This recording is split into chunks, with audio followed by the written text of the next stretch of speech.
हेल' friends, आंनि गोदान video बयखौ बरायबाय। नै जोंहा बिशालाव दसे फैलायबाय आरो शपिं खालामनो थाखाय। मा लाना दोनै फिसाजोआ देखायना नै बाटारफ्लाइ साइज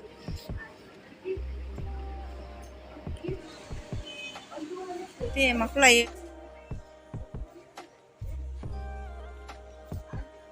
बेखौसो लानोसै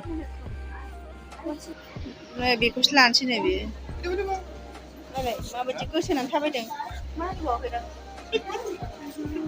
गोजौआव थौ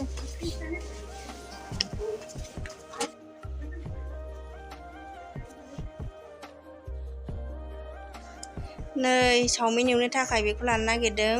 फुङावबाथाय चावमिन एवो नालाय बेखौ लाबाय नै बेखौ लानोसै नै उन्दैफोरबाथाय नै गाबलु गाबला नुवाखै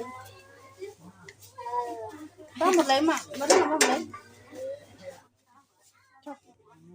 गाहायाव माबायदि नुहुरो नायनां र' गाहायाव नायदो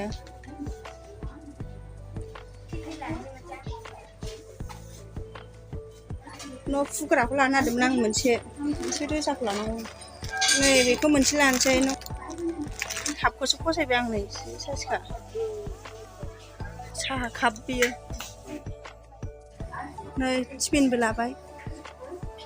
नै आंनि लोगोखौ लोगो मोनदोंमोन बिशालाव फैदोंमोन बिसोरबो बोराय बुरै फुलानो जि मोजां एखेसो ना जा मोजां फुलखौसो लानांसिगोनहाय। ससमा लानो नागिरदों नालाय माबायदि ससमाया बुजाबाय फिसालाजों चावमिन सेवाइबाथाय जि मोजां मोनो जोंना उन्दैया, ओंखायनो लाबाय आरो लिपजों थांबाय नै ओंखारबाय नै लिपनिफ्राय